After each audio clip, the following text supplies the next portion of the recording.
Okay, so this is the closing act, which is a roundtable. So the way we have structured this is that we have heard from foreign experts about how this is done, how this is done elsewhere, and what lessons could be drawn from that experience. But of course, the whole exercise is about bringing human rights back home and about bringing human rights institutions into the domestic context.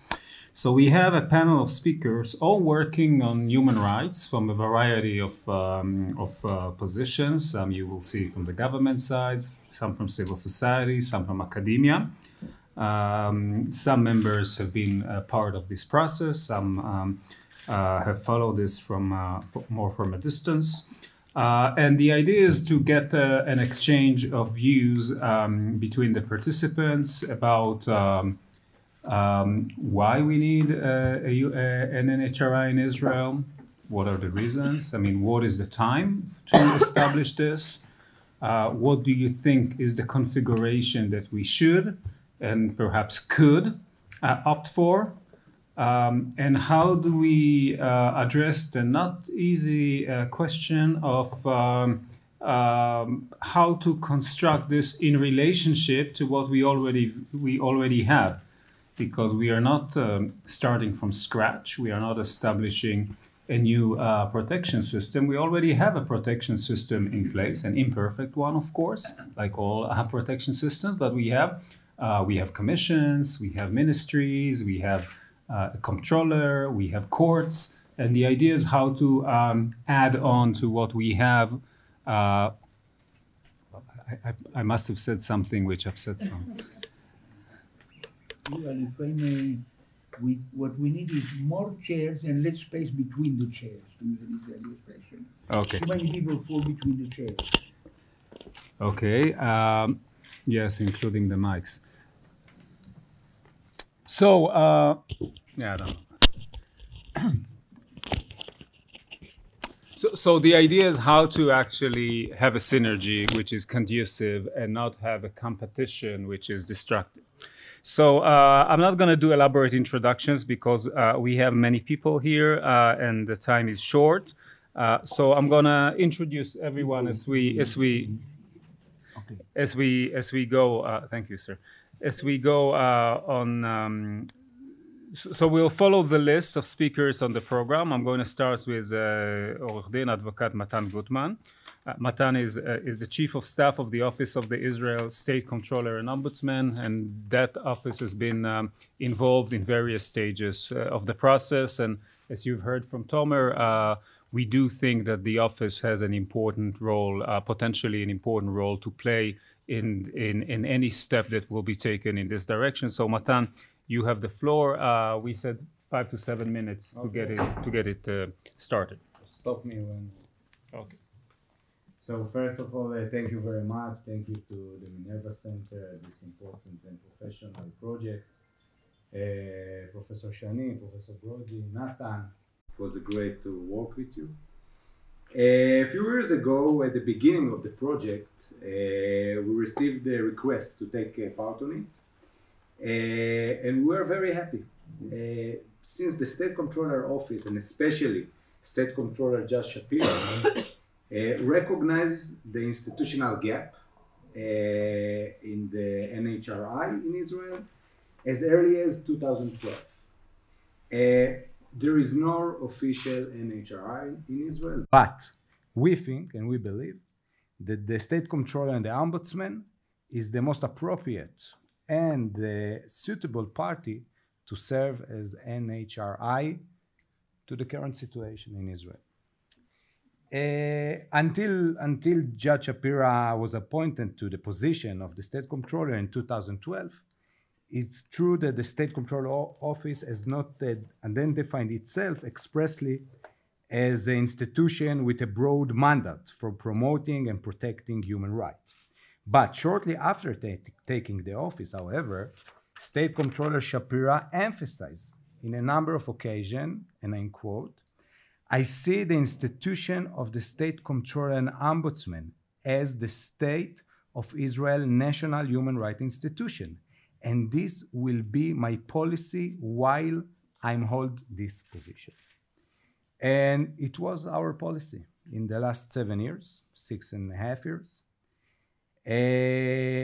Of course, there is disadvantage in the situation. There is disadvantage, and in the report, in the very professional report that Minerva Center published, is detailed. So all the disadvantage are there, and the main disadvantage is the lack of explicitly authority in the law. We don't have authority in the law explicitly to deal with a human right.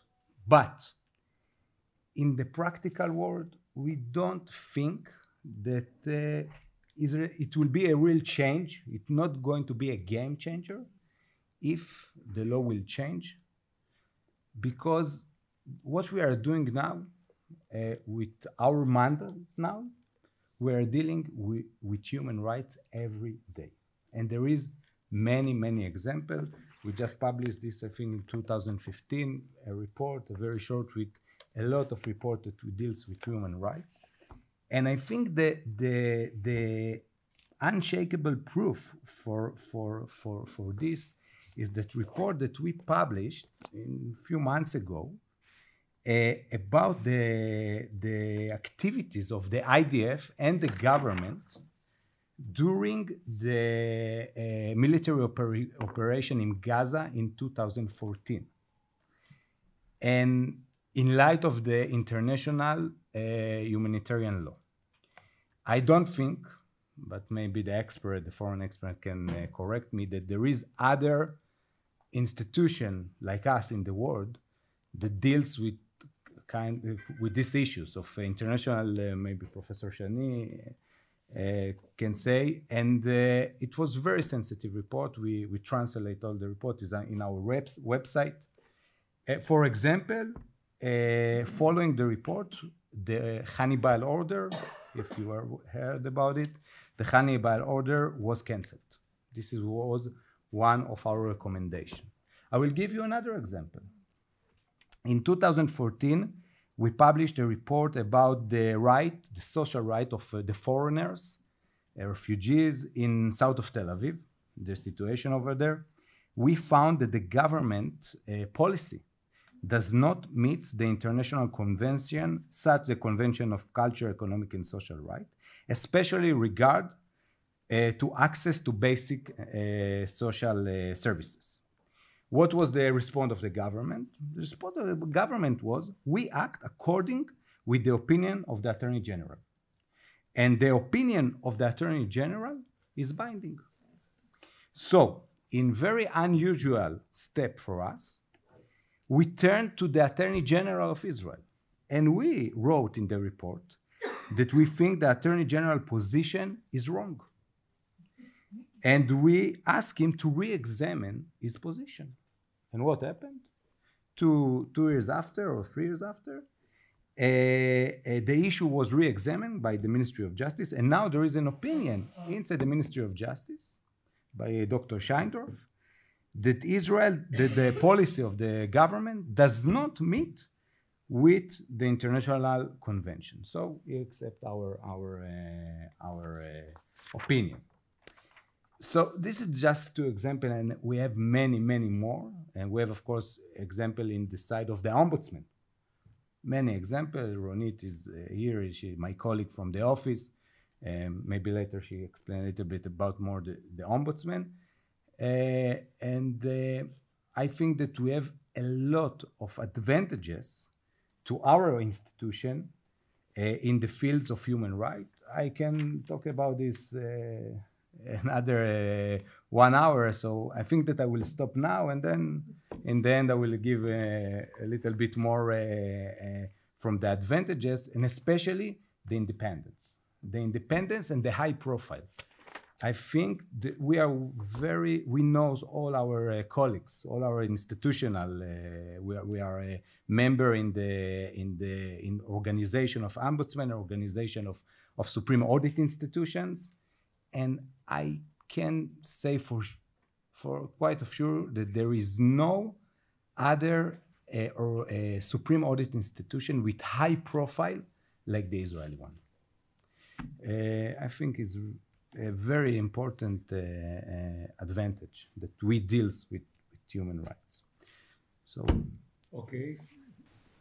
Thank you, Matan, and thank you for sticking to time. This is very helpful. So we continue this roundtable, and the next speaker is Dr. Gabi Edmonrik from the Commission for Equal Rights of Persons with Disability in the Israeli Ministry of Justice. The Commission has also been involved in different phases of this project, and it is actually perhaps an interesting example of a commission that, although it does not meet the independence criteria of the Paris Principle because it is situated within a government ministry, it functions, in functional terms, it is a very independent body, and in terms of actually promoting the agenda, it has been a very effective tool. So we do have here an interesting case study of a specific commission that we need to think about how it could fit in any future configuration without losing a lot of the very important achievements that it had achieved so far. So you have the floor now. Thank you, Professor Shani. I don't know if I have anything else to say after that introduction.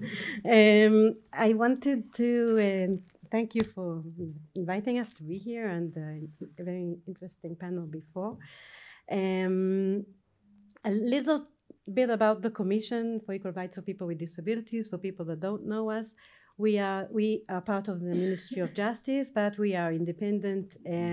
We have independent budget, independent offices, staff. We have an advisory board, and there are limitations to our independence, but we act definitely independently within the ministry. We are founded in the year 2000, established as part of the implementation of the Equal Rights for People with Disabilities law, and it's mandated according to the law. We also are responsible for promotion and monitoring the CRPD according to Article 33, also according to a government decision. We have between 50 and 60 employees today, so it's quite a large body. And we have 3 departments: the legal department that deals with complaints, deals with litigation and legislation, community department that deals with awareness raising and promotion of policies and different projects, and the accessibility department that has enforcement powers according to the law to enforce the accessibility regulations. And these are very important. The people that talked before emphasized these things that I really agree that these are really important things for such an entity to be. According to our experience, there's a few things that I think that NHRI has to do, and these are very important things in any future ideas of how to have an NHRI. The one issue is the issue of promoting social change. I think the challenge of implementing human rights perspective towards people with disabilities is a very, very difficult challenge. It introduces a new idea to very prevalent discourse of pity and sorrow and welfare, and we are trying to move it to a discourse of equality and inclusion and human rights. And I think that it's in the last few years we have managed to do these things because of the emphasis to really see what's the problem and to try and do it. We have funds for public campaigns, and annual public campaigns that we run every year. Was on different medias, new media, and also on TV. And we do lectures and different many projects, Facebook, etc. And I think, yes, we can see that there's a movement. Last month we celebrated the 3rd of December, the International Disability Rights Day, and we saw that it's already not us and 1 or 2 other organizations that are involved in this. We saw that many different people in society are interested in it. They talked about their relationship to it. We saw it on TV, in articles, and it's a change. Of course, there's still much to be done, and I don't want to be too optimistic. Any NHRI, I think this is one of the main things, especially in Israeli society. To change attitudes is very important. The other thing is, of course, to have the legal tools, the binding tools, the teeth. I talked about, we have supervisors that check the accessibility. We also do other checks that are less mandatory according to law, but we go into institutions and in employment. And we have the possibility to issue accessibility orders, and if the accessibility order is violated, it can be a criminal offense. So it's really strong teeth. Not so simple to use them, but it's there, and it's deterring and it's promoting the accessibility and the equal rights. Another thing is the issue of independence and the independent voice. We have an independent voice in Knesset, in the parliament, in discussions, and it's not enough just to have the voice. We think that you have to have the professional expertise to base behind the voice. So we go into very, very detailed when we're involved in legislation to find the right way between all the different interests, and to find the professional way to deal with the issues there. We had a few years ago the legislation for adequate representation, and it wasn't something that we proposed, but we brought to it also legal teeth, also how to know, how will the bodies that have to have adequate representation know that they have enough people with disabilities. We brought a mechanism to the table. And it's independent, but it's always negotiating between the human rights perspective, the entities that have to oblige to the law, and the NGOs that are sometimes vocalizing much more extreme opinions. And we have to have the independence to find what we think is right in the situation at the specific time. And it's of course a matter of leadership, like you said before, and I believe it. The last thing I wanted to point out is the issue of consultation and bringing the voices of many people. We have an advisory board that's made of 18 people from very, very various disabilities, various backgrounds, various NGOs. And we want to bring their opinions to the table on the issues. And we also have ad hoc consultations on all the issues at hand, because it's very important to hear the people, to know to interact. This is, I think, one of the main issues. And it's a partnership. So to work with all the various entities to see each one their advantages and their strengths and how they can contribute to the human rights agenda. The state controller, of course, has a very significant role, but many, many, many entities today have a role in this thing, and it's about bringing everybody together. So these are the main things that I think have to have in any NHRI that will be in Israel, if they will be one. And of course, I agree with the idea that we have to strengthen the existing bodies and not to harm them if anything else, of course, that is needed, and there's a lack of it. But still, how do we strengthen and bring what we don't have possibilities to do for the future? Okay, thank you very much, Gabi. The next speaker is Dan Oren, Advocat Dan Oren. Dan is the director of the Consulting and Legislation Department at the Israel Ministry of Justice. I would wish. One of the directors. One of the directors. Well, this is what the program says, and I wanted to congratulate you, but maybe it's premature now. Many. For those of you from outside, I mean, ייעוץ וחקיקה, consulting and legislation is really the machine room of where policy is created in the Ministry of Justice. So this is the department that is responsible for formulating legislation, and it is also the department that is formulating legal policy. So in that regard, Dan is sitting on a very important juncture. And he has been historically involved in many initiatives, including the establishment of the Commission for Persons with Disabilities, but also the other commission, the Equal Employment Opportunity Commission, and has been working throughout his career on developing and enforcing legislation, mostly in the fields of equality and social services. And I think he's bringing onto the table the perspective of the element of government which is really at the forefront of the protection mechanism, namely creating standards and enforcing standards, but also as someone who's been intimately involved with the establishment of some of those national human rights institutions, although, as I said, these existing human rights institutions are not Paris principles compatible. So then you have the floor.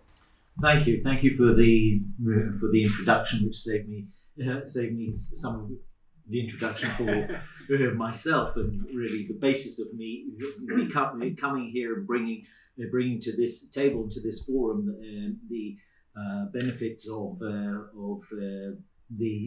rich experience which I've been privileged to accumulate over the years. One of the projects which I've been very privileged to be involved with, in addition to those which Professor Shani mentioned, is a project which unfortunately is not in the same league, in the sense that what you mentioned, Yuval, are projects which came to fruition, including the creation of the two human rights commissions which we have. As opposed to the project which we worked on together with Machon, with the Minerva Institute, and my friend Rachel Benziman was here on the panel together with me, and Professor Kretschmer were the two main actors in Minerva whom we worked with at the time to develop a classic. I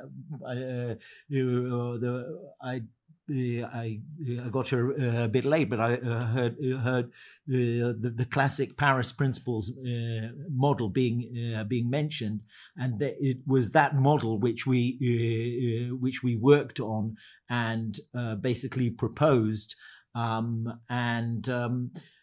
Unfortunately, because we felt we believed at the time, and I still believe from a professional point of view that is the model to promote. That is a model which there wasn't a critical mass of political will to legislate. It was a model which was brought before successive ministers of justice who were not prepared to promote it. It was a model which was also which the NGOs tried to promote by way of private members' legislation, and that also didn't work. So up till now, to answer one of the questions which I think I should be answering, is in terms of timing. The timing has not been right from a political point of view, and of course there needs to be the political will, because we're talking about legislation which will create such an institution and will give it various powers and functions. And I'm obviously a professional civil servant, but I always remember what my first boss used to say to us over 25 years ago when I joined the Ministry of Justice. We're not politicians, but we have to read the political map. So reading the political map, I'm not sure. That's part of. It's I'm originally from England, as you can tell. So in an English understatement, I can say that I'm not sure that there will be the political will for such a model. Having said that, I'd like to take up on what Alan Miller said, which was not to be passive, and the way I've looked upon human rights legislation throughout the period I've worked on it is that it's, as the Americans say, a right without a remedy is no right at all. And if we do not build into the legislation effective implementation and enforcement mechanisms, we've basically done almost nothing, which is why we built into our human rights legislation the creation of two bodies, which are not exactly the Paris Principle model, but have very effective powers. Principally, the power to sue in the courts in certain circumstances on behalf of individuals, and in others on behalf of the Commission itself. And that, I think, is a very telling part of the story.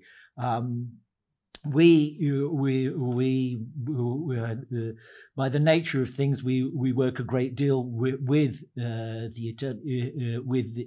State Controller's Office, which, as my colleague Matan Gutman has said, has entered the field of human rights in a bigger way than before, including disability rights. The reports of the State Controller are something which no one ignores or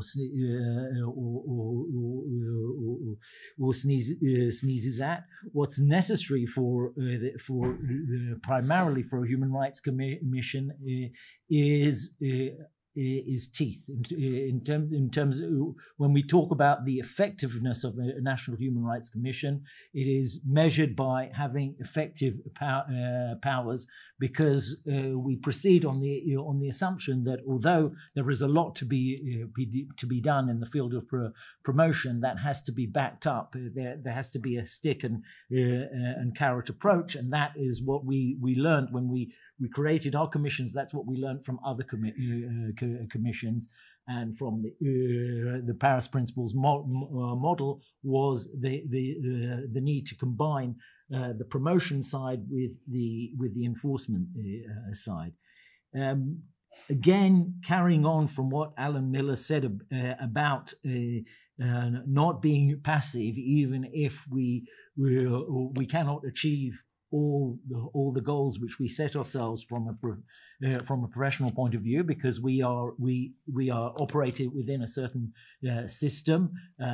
To create a certain model, you need the political will to do so, because you need legislation to do so.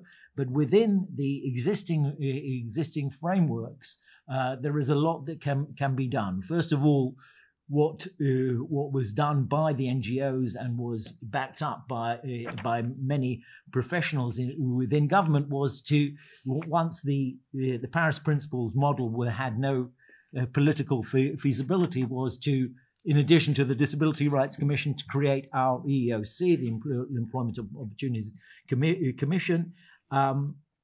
It's no secret that those bodies certainly in terms of their powers in the courts are not exactly the Paris Principles model, because if those bodies, in accordance with the Attorney General's opinion, if those bodies file a suit in court in their own name, as opposed to in the name on behalf of an individual, they are basically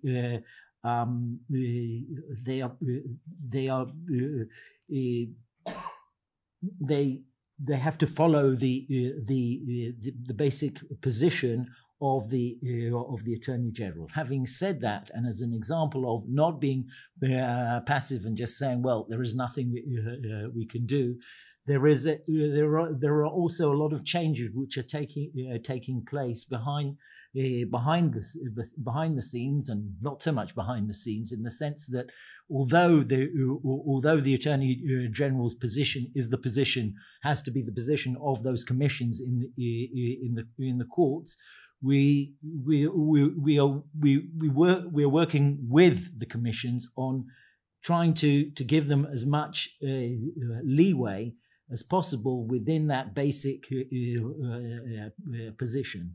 And so there are a lot of kind of changes. And the fact that, for instance, the Disability Rights Commission now has the power to file suits on behalf of individuals in the field of employment is also contributes to its independence, in addition to the independence which both bodies have in when they come to our parliament, to the Knesset, or in public discussions and debates. So if I have to address the relationship between a new NHRI and existing or new bodies, Israel, still being a small country, the attitude is general attitude within government is to build on existing institutions as opposed to creating new ones. So there is a lot that can be done to enhance the existing powers of the commissions and to widen the ambit of their activities. That will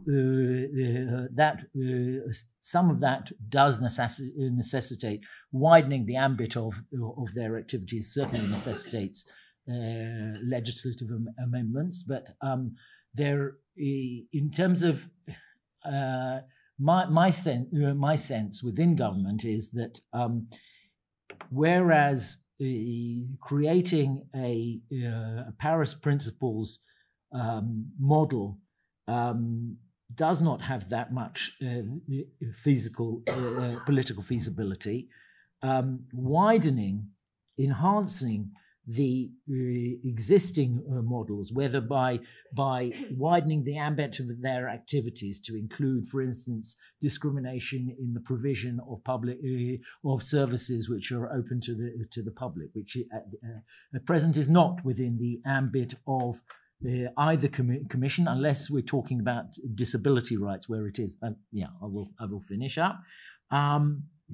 But widening the ambit of their activities or enhancing their independence, whether by working within government or whether by various legislative amendments, probably has much more chance than going back to the Paris Principles model. Thanks. Okay, thank you, Dan. Sorry for cutting you short. Our next speaker, we now move to the other, from the right to the left. Okay, thank you, Dan. Sorry for cutting you short. Our next speaker, we now move to the other, from the right to the left. So we now move to civil society representatives. So you don't have to represent the entire civil society. But we do have, the first speaker is Advocate Debbie Gilchayo, who's the Director of Policy Advocacy at ACRI, the Association for Civil Rights in Israel. Again, for our overseas speakers, ACRI is the principal and probably the most well-known NGO, human rights NGO in Israel, that for many years has been really at the center of civil society activity. And Debbie is, as I said, she's basically involved in the interplay between ACRI and the shaping of public policy. Spends a lot of her time in the Knesset, which is becoming, I guess, more and more difficult. ACRI has been a very important partner throughout this process of trying to think about an NHRI that would be conducive to the needs and struggles of human rights NGOs such as ACRI. So your perspective is very important. Thank you. I have to start by saying that I would like to talk today about the difficulties and the things that are worrying us about advancing such a body at this political era. But I have to say, just so that you all know, that usually my job is, not usually, all the time, my job is be optimistic and to work against the odds. So it's not that I won't continue trying to bring these things forth, but I just want to tell you the fears that we have, because I think it's very important. Because this political era in Israel and in other places in the world is very, very extremely difficult. It's not even the usual difficulties. I've been working in this job since 2006, so we discussed political difficulties during all this period, but I think we've come to a peak, at least for this moment, and it might be even become worse. So I have to look at it in this context, and that's what I want to talk about today.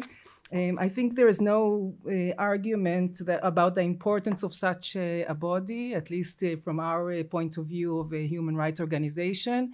Of course, we would prefer the government to be in charge of promoting the government or governmental entity, body, to be in charge of promoting human rights, checking for human rights, and doing the work, and not to depend on human rights organizations.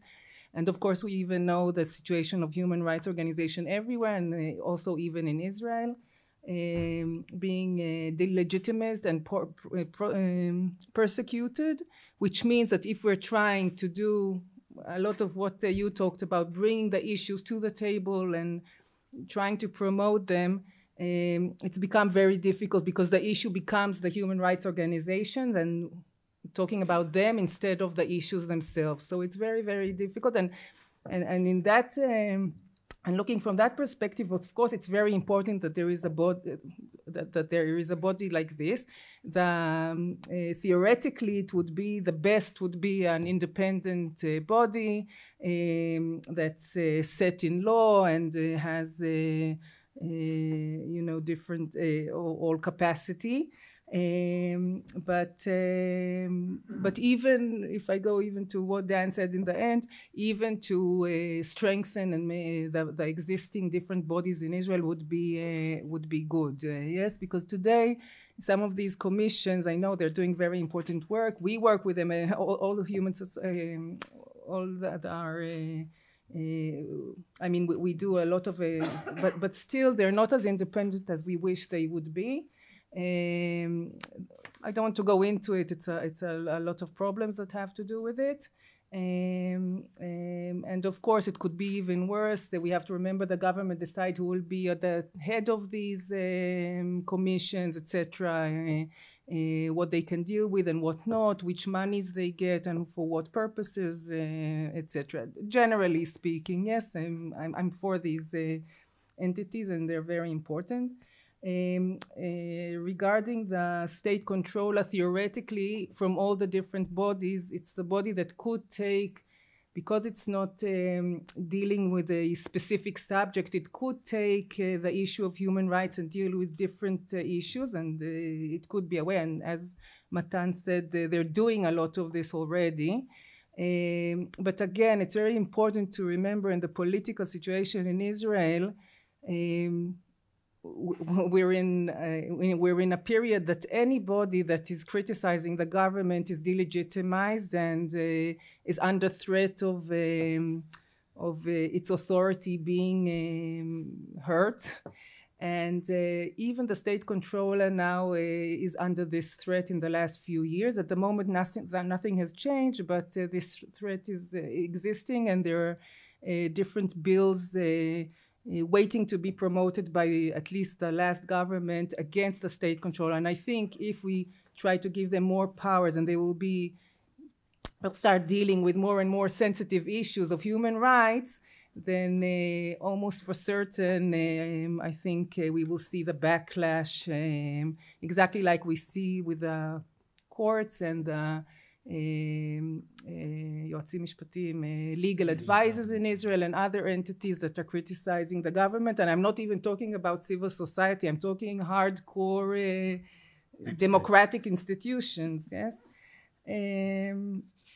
Maybe one more thing that I wanted to talk about. The most problematic thing that I'm afraid of is things like in the political, the hard core political arena, like a commission, a committee in the Knesset, for instance. This, I think, would be a catastrophe. To let I'll translate catastrophe. Catastrophe. To put in the hands of the political people the strength to deal with hardcore issues of human rights. It's very, very problematic all the time, and especially at this era. We see that the government is using different platforms that are meant for, I think there is a lot of writing in the last few years about gongos and about other platforms that are being used by different governments. And I think in Israel also this has become an issue. And if we have tools like this, like a committee in the Knesset, which the Knesset can rule, it will be a really disaster for human rights issues. And I think this is generally the things. As I said at the beginning, we will keep working on these issues. It's very important, and I totally agree that a political opportunity comes sometimes, and we have to be prepared for it. Okay, before turning you to mic, I'll shortly introduce you, Rachel Benziman, Advocate Rachel Benziman, as you've heard, was here in the first round. In this, there was an attempt, and she co-drafted with Professor Kretzmer the report for the Minerva Center 18 years ago, recommending the establishment of an AHRI. Rachel has been throughout the years involved in many civil society organizations. So she chaired ACRI, the Association for Civil Rights, but was also involved in Shdulat Anashim, which is the Women's Equality Network, and in a variety of other equality and social rights platforms. And she is also teaching at the Hebrew University and running one of our clinical programs on women and the economy. So I'm going to turn it now to you.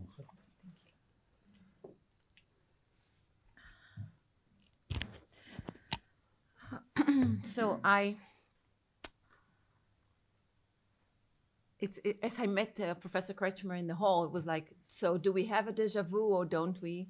And yeah, and again, I can't escape it. Although I know that I corresponded with Natan, and I said, so now when you hand in your report, there's going to be a new government. So Natan's response was, at least you had some hopes at that point. And it was a window of opportunity that closed very soon. We worked only 7 or 8 months. I think we were very quick. But like Yuval said before, we handed it on the last day of bail-in, and then our report found itself in the drawer, and I think never seen the light of day since then. And I mean, okay, so this is the background. And if I want to divide my words, I can talk a little bit about what could be ideal, and then a little bit about, you know, the realpolitik now. So in general, of course, and I think I said that to Tomer also before, that I think in the end, this report should be even stronger on the possibility of an independent institute. It seems like, and I can't blame you. You have been saying, well, what can we do? So let's go to the second best. And excuse me, Matan, I think the state ombudsman is second best. And I would encourage you, although, especially in the light of what Ellen Miller said, don't desert the initial and the best practice, option. Although I know that it has to, when we wrote our position at that time, we didn't have the other two commissions, and there are other issues. But the idea that a good human rights commission with all the, an ideal one should not be deserted. I mean, that's just to put it on the table. And I think that the main thing that I would see important for Human Rights Commission in Israel is that if you look at human rights in Israel, it's perceived as sectorial. human rights belong to the left, belong to these extreme organizations which is used against the state of Israel. And it's crazy in a way, but it's very, all Israelis here, and I would follow what Debbie has said, this is part of our lives. And I looked at the survey that ACRI did in 2016, and on the one hand, people detailed various kinds of social and economic rights that they have suffered, that they are not practicing, or they have been practiced against them, and some of them also included violations of the right for equality. But the general perception of what human rights are is not part of what this. You would ask these people, they would say this is right and this is wrong, but this is not human rights. Human rights is something else. This is not what we perceive as the main thing that we would want practice for us. So in a sense, it's not only the person in the street, this is the political will.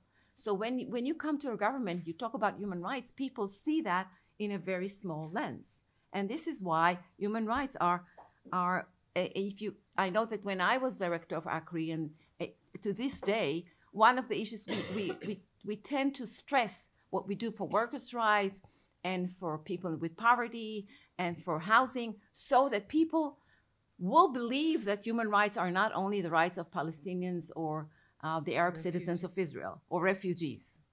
So, but it's an uphill battle, and I think that with the government, it's the same idea that if you bring in human rights, unless it's abdicated, like in the worst case scenario that Debbie has detailed. Now, if we go back now, so then in that sense, I would say that I've taken from what you said, Alan, that governments come to you and you would say, and you would tell them that it's better for you to create a human rights a National Human Rights Commission, so that you might face all your criticism. And it reminded me of how, for years, the government of Israel, in its various reports to the human rights various commissions, details the petitions that organizations like ACRI would present to the Supreme Court as a proof of the democracy and the protection of human rights. And you can see I don't have to go into details for you to see the absurdity of this policy, of this. So for human rights organizations, it's very difficult to find the right way to work with this. I completely share Debbie's and ACRI's fear of what would become of a commission when it would be established in one day. And I wanted to say something that I heard also from Ellen, right? About the very functional Human Rights Commission A status in the Palestinian Authority. I have to say that I wasn't aware of its status, and I don't know much about its work, but I think that it's something to be looked at. Now, if I would go back, if I would then look at what is being offered, for instance, the strengthening of the ombudsman, I see two problems there. One of them is that this is very personal. This ombudsman was chosen by this government and somehow decided not to follow exactly what the government was thinking that the ombudsman would do, and forgive me the cynicism, and decided and declared that the human rights are his under his jurisdiction or power. But the next one might not do that again. And so that in that sense, you can really be proud of what you've been doing until now, but this is totally in the air.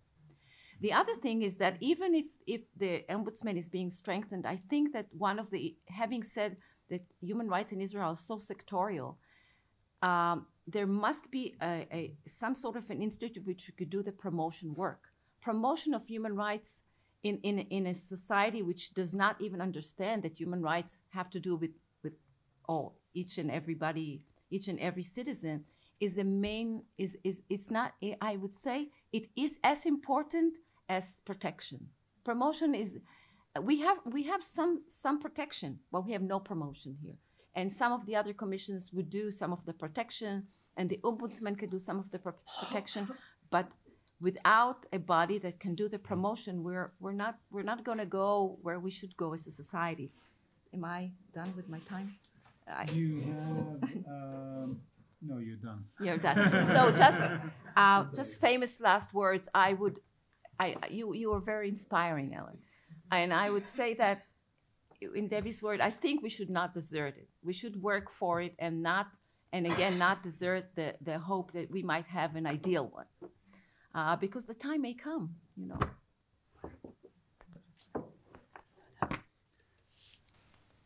Okay, thank you. Oh, thank you. So okay, so we have. So I was thinking about the technical assistance that we may get from the Palestinians in how to establish it. This could be an interesting bridge for peace. So the final speaker on this panel, who will bring a more academic perspective, is Dr. Tamar Ostrovsky-Brandes. Tamar is a senior lecturer at the Faculty of Law at the Ono Academic College. She's a graduate of Tel Aviv and Columbia. And she is her expertise is mostly on the interplay between international law and constitutional law. Since the topic of our the entire project is about incorporating, bringing home international standards into a domestic setting, Tamar has to actually deal with both ends of the transaction, both the international standards and how are they going to be incorporated in an Israeli constitutional framework. So you have the floor. Thank you. So actually, I kind of changed my mind a little bit of what I was about to say. So let's see how it works. So I wanted to say first that it's good and bad that I come talk after Debbie and Rachel, because I agree with a lot of what you say. And I think everyone in the room agrees that it's important to have a human rights institution. That's not the question. The question is the real question is whether this is the right time. And if this is the right time for anything, what is this right time for? And this is basically, if this is the discussion, then this is a risk-benefits analysis discussion. And I want to repeat some of the risks and benefits. I will paraphrase Dan and say, being Israeli in a non-understated way. And I think that the risk here of capture of the institution is very real. And when we talk about appointment of people who won't only refrain from actively acting to promote human rights, but can actually employ and manipulate the authorities and power they're given to employ and use human rights in a manner that is not compatible with the way we perceive human rights, in a manner that empowers those who are already empower and does not assist those who actually need protection from the government. And that is a very real concern in Israel. I mean, a few of the speakers have stated it, and I think it's very clear by now that we're very concerned that if a new institution is set up, about who is going to be appointed to that institution, no matter what kind of appointment mechanism we're able to set up. I also think that there are very clear benefits of establishing a human rights institution in this particular point in time. And I actually agree with Rachel that the most important task is educating the public. Of course, being a lawyer, promotion of human rights may not be the first thing on my agenda as Tomten. Usually you would say maybe, well, enforcement. But I actually think that we're not going to get anywhere with enforcement, that courts, that's my main areas of research, have a very difficult time of doing their job of enforcing human rights in a climate in which there is no public understanding and public support of human rights. Our Minister of Justice has claimed a few months ago that the Supreme Court will not bow its head to a universal rights system anymore. It needs to take more into consideration national interest. So if this is the kind of public atmosphere that we're working in, it's going to be very difficult for courts to function. And my conclusion is kind of the opposite. We can't wait for a better time, because then we might lose the battle altogether, and it might be too late for anything, and the better time might not come. So we have to actually, maybe this is the right time to push for an institution. And then the question is, well, if this is the right time, can be realistically achievable in this time?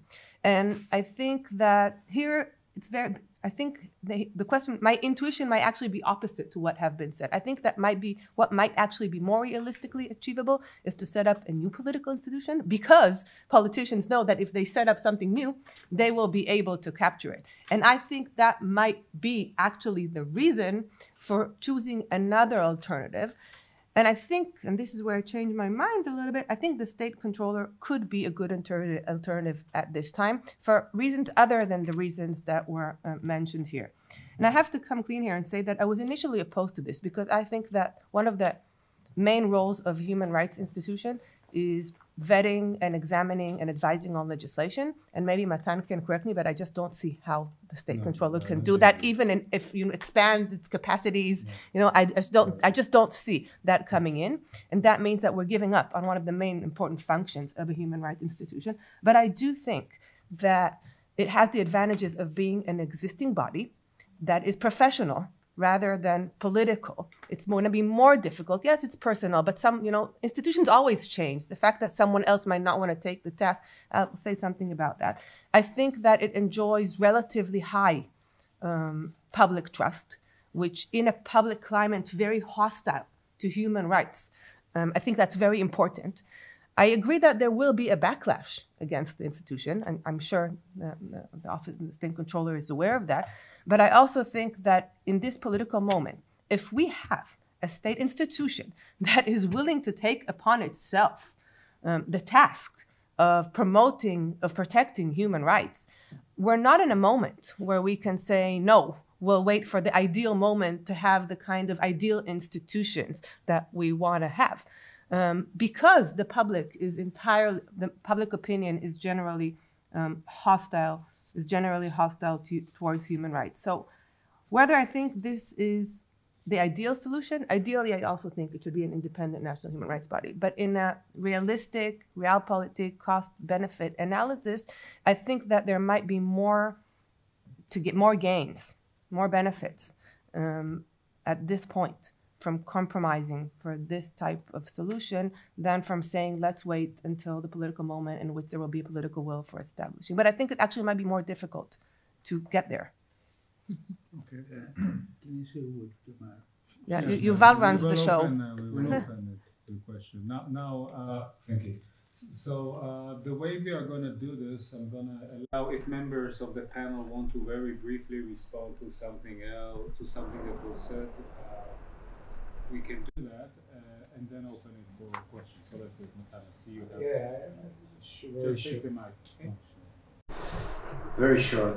First, we recognize the risk, and we fought, and we're still fighting against bills in the Knesset to try to hurt our power authority. But still, I think that because of the state controller profile,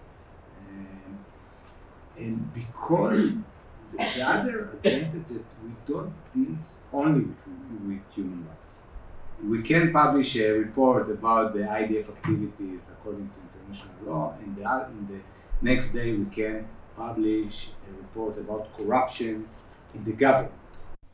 And the day afterwards, we can the state controller can give his decision that the Prime Minister Netanyahu will not get money from his relative to pay for his lawyer. Is also in our authority. So because we are dealing with a lot of issues, and we have the public trust, so maybe this is another advantage that is not only human rights, it's human rights and. Okay, so let's. I don't see anyone insisting on taking the floor, so let's open it up for questions, and then we will collect questions, and then we will have a round of questions. I came under false pretenses, or that I expected something else. First of all, I'm very impressed and glad, and I want to support all the work that the dozen professionals who spoke today are doing. But I want to point out that the word Palestinian was mentioned 4 times today, but Palestinians was only twice and once Arab. There's something wrong with this discourse.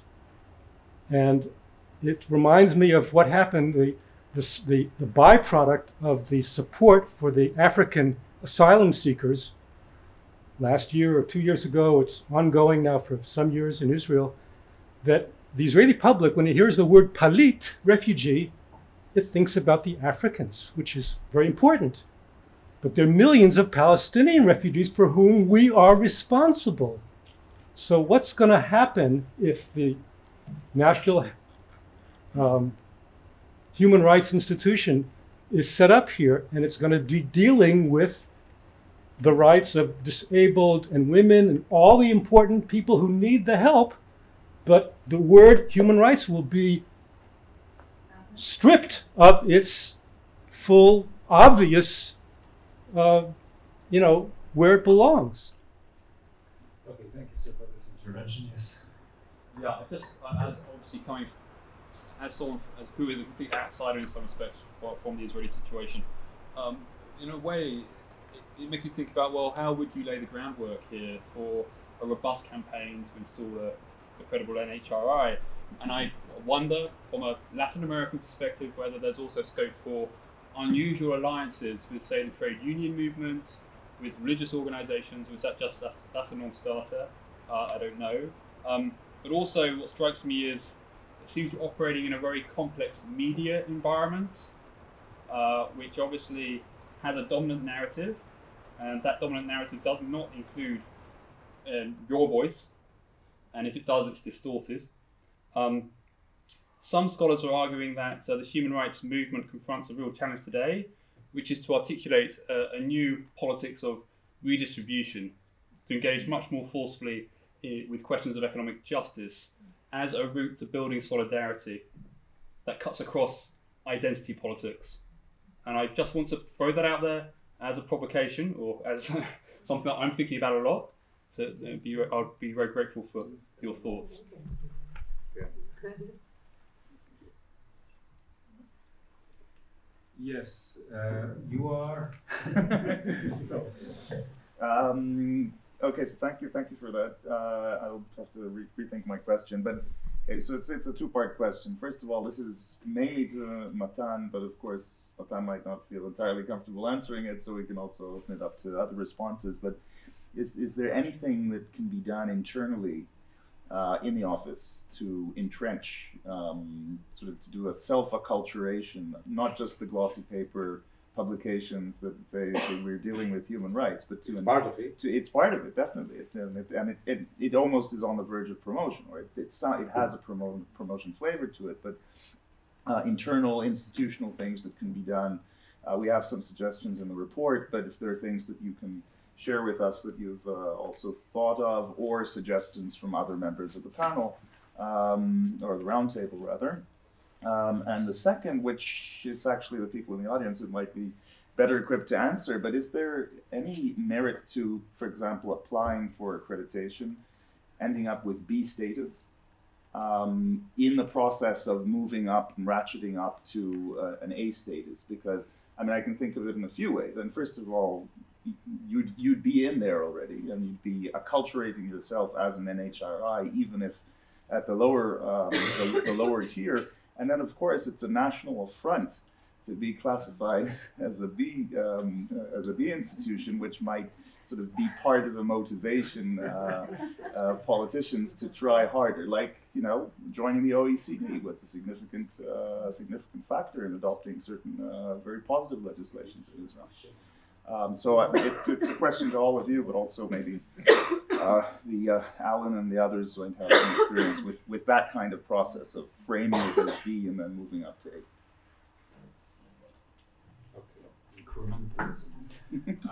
Alan, and we take probably 1 or 2 more, and then we will go back to the speakers. Yeah, no, just to directly pick up Tomer's question or comment. the experience has been undoubtedly that GANRI's accreditation system will recognize that where conditions are not yet ready for an A status accreditation, that an alternative accreditation such as B can be made. And the experience has certainly been that by a B status NHRI simply can become a door opener, not only to increase its own understanding of how to operate as an NHRI and see how A status NHRIs operate so they know where they want to be headed, but also it's an inroad into the rest of the society. It sort of imports best practice, shared experience, problem solving, and you'd find that many other countries have experienced similar problems to yourself.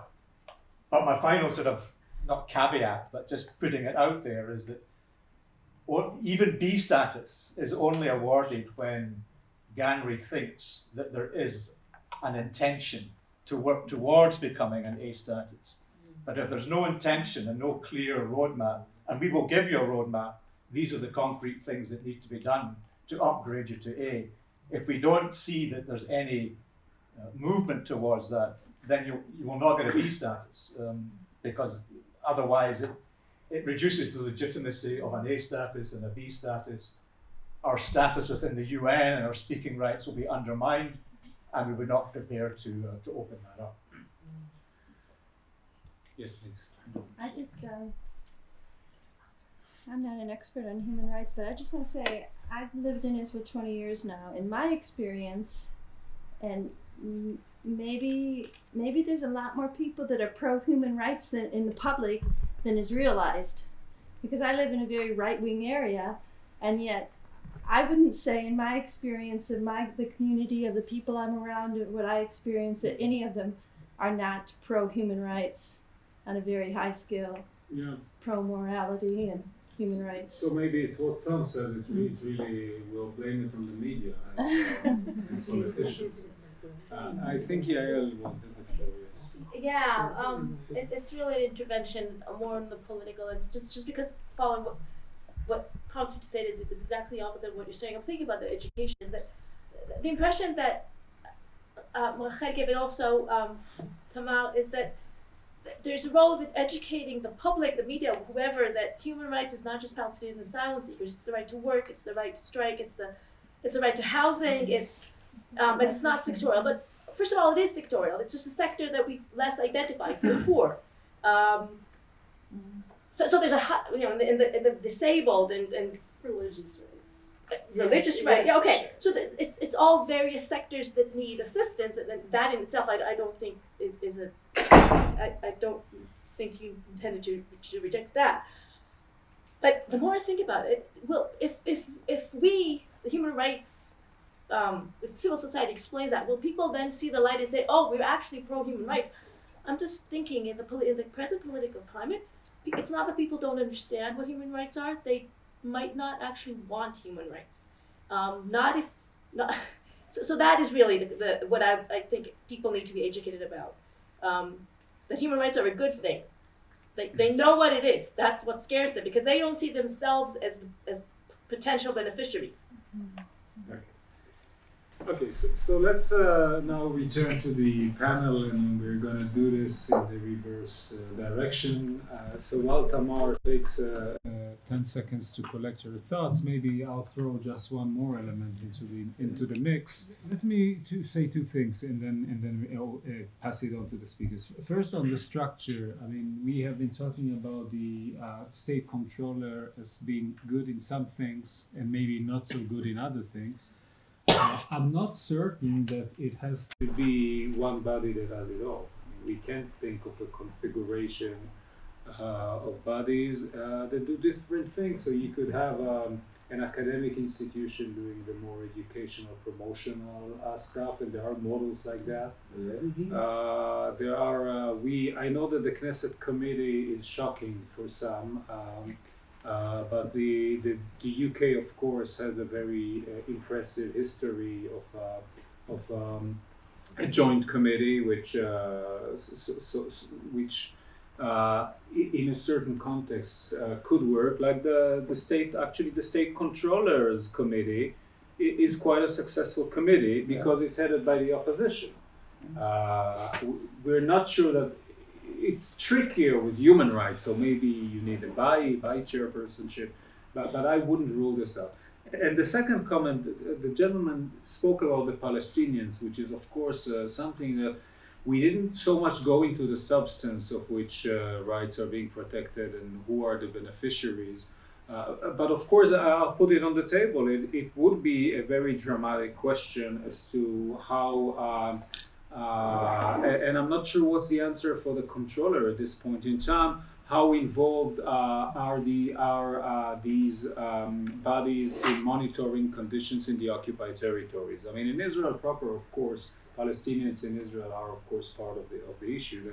The question with the Palestinians politically could be the make or break point for this whole exercise.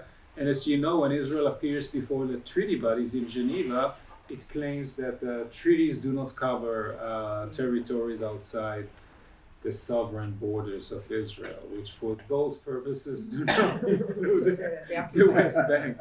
Yeah, right. So there is a tricky point which I don't think we do not actually try to address.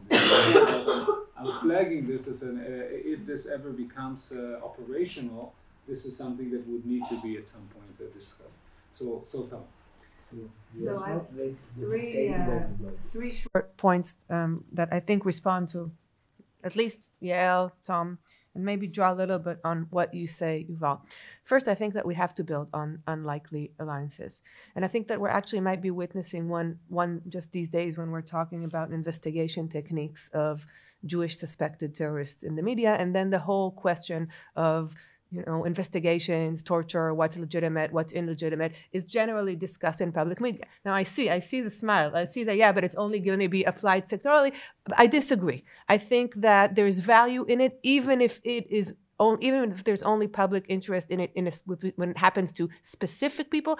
Just the fact that we are re-examining these techniques, we're hearing about them, it comes up to the light, we're believing that investigators actually do these things, because when we hear them from Palestinians, we don't even believe that this is happening. We say it's not credible. So I think that it is important in this regard that to look for these unlikely alliances.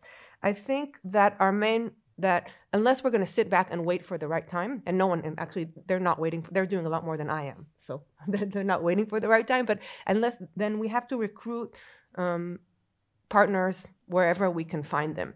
And in that sense, I think that maybe talking about several different bodies with different authorities may actually be easier. I think that even if people in these bodies are appointed by the government, unless there's a spectrum, right? They can be a complete sham, or they can appoint people who are conservative and not your typically human rights, but they still have, the credentials that make them look as if they fit for the job. And if these are the people that are appointed, then people sometimes surprise, especially if they operate in an international and the global network, if they're exposed, if they interact with counterparts in different countries. And yes, it's a gradual process, but I think these kind of people can be changed. And one last minute, that's my last point. I'm a lawyer. I think that courts can't bear this burden alone. And in this moment of time in Israel, the Supreme Court is bearing the burden of human rights almost by its own. We have to have more bodies in the public sphere public bodies that handle human rights, just to dispense the burden a little bit. That's it. Just such a great job. No, they're not doing such a great job anymore. I would say that I think just refer to what you just said, Yuval, about the division of power, of roles.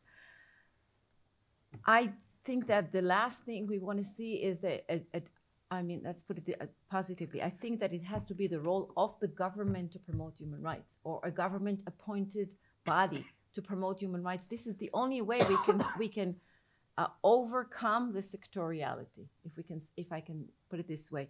So that if it's an academic body or some other NGO promoting human rights, it's never going to be a human rights for all. So in that sense, I think that maybe a division is a good idea. I don't know if it's a parliamentary committee. I share Debbie's fears, but it has to be if the message that human rights is something that the state wishes to protect has to come from the state. I mean that is. And how should it become, I have no idea right now. And just one more thing about the unlikely coalitions, to what you have just said. I think that that's part of what I was saying. Sometimes we're trying, so that when civil society organizations and human rights organizations work on the poverty and poverty rights and housing and workers' rights, there are some of these coalitions exist, and sometimes we are successful and sometimes we aren't. The Palestinian issue, I have nothing to add to what Yuval was saying. This is the thorn that no one, or maybe the elephant in the room that we all walk around, and whether the jurisdiction of the state is going to, the jurisdiction of the comptroller is going to cover that or not. This is probably going to be one of the main issues that are going to come up when there is a general talk about human rights. So no, I don't think anyone is neglecting it. It's just too heavy to even cover at this point. Just quickly say that when we're, at least I can talk in my organization, from my organization, we use all tactics that we can at the same time, and we always say we don't know where we will get our the answer or the solution in the end. It can be from a legal point of view, or from lobbying with the government or with government officials or whatever. So we do everything at the same time, and also working with different partners of all kinds, including the very right wing. But I have to say, on issues like that, terror, police violence, and all kinds of things like that. But I have to say that the situation is so cynical here and there is no shame. And even when I do work with a very right wing on these issues, they have no shame on saying that it's for Jews only and not for Arabs or things like that. I had members of Knesset turn to me to get information about, for instance, circumstances of Matzarim, detention of people, and then I gave them to make the terms better. And then I said, but it's for everyone that's getting detained, not only for Jews, yes? So they said, oh, we'll see about that. It's for our people. There is no shame already. So, and this is one of the main problems here, working on human rights at the moment. I'm not only here. I know it's in other places. People mean, when they're talking about human rights, that it's meant for specific people only. And talking about social rights or things like that, it only does harm. I believe in putting everything on the table as it is. This is part of the education of human rights, in my opinion. Okay, thank you, Gabi. Just very briefly, I've been thinking about the idea of making another institution, opening the state controller to be an HRI, and I find it maybe a little bit. I'm not calm with it. So I don't know if it's a good idea for people with disabilities, for people in general, to have an institution that's only partially does part of the roles, important parts, but only part of them. And it's in Israel, I think, according to my knowledge of the government and my experience, if you already have something, then people just, okay, then that institution has to do it. But even if it can't, and doesn't have even if it doesn't have all what it needs to do it. So I agree more with Dan's idea that we need to find a way to increase and enhance what exists and to make establish real power in bodies and not just go halfway. Yes. So Professor Brody asked for what we can do inside our institution. So first, yes, it's very personal institution, but it's true to, I think, to every institution. You can put justice on the Supreme Court, and even if we have an HRI, you can put the man in the head of this organization that the human right is not his. So, but still, our office is a very strong office. We're 600 employees with the spirit of the rule of law, with a very professional civil servant. So it will be very difficult to change the DNA of our organization. But if I may, please to ask my colleague from the Ombudsman branch, Ronit Sandberg. She is the Deputy Director of the Office of the Ombudsman, and she can a little bit tell more about what we are doing internally for 2 minutes, if we have time. Dan, you want to say something before you I'm go? sorry, maybe I could intercede simply because I've got some family event. As I said before, I was part of. I felt part of the project to promote the classic Paris Principles institution, and my perception, and it's nothing more than that because I'm a professional civil servant, but my professional perception, reading the political map, is that there isn't much feasibility to that project at the moment. I have to say that what I've heard around from the speakers and from the floor hasn't changed that perception. Of course, it's not ideal. I think the main problem with there is a lot that can be done to strengthen the present institutions, and a lot of interesting ideas have been raised, and I wouldn't be dismissive of another area which I deal with a great deal, which is social rights, because of the substantial interface between social rights and economic justice and the more classic human rights issues. Often you're dealing with the same people. Having said that, there is a lot to be done in strengthening the present institutions. It's true that it's not ideal. I think that one of the main prices to be paid for such a scenario, not creating a specific human rights institution, is in the field of promotion, in the sense of promoting human rights as human rights without relating to specific groups. But as Yuval has indicated, there might be. It's worth considering in the present reality. It's worth considering options of education and promotion by way of other institutions, which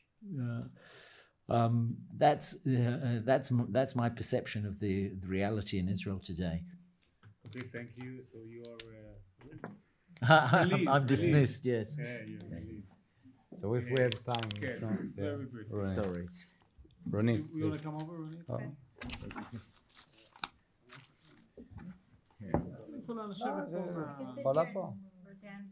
Yes, I'm.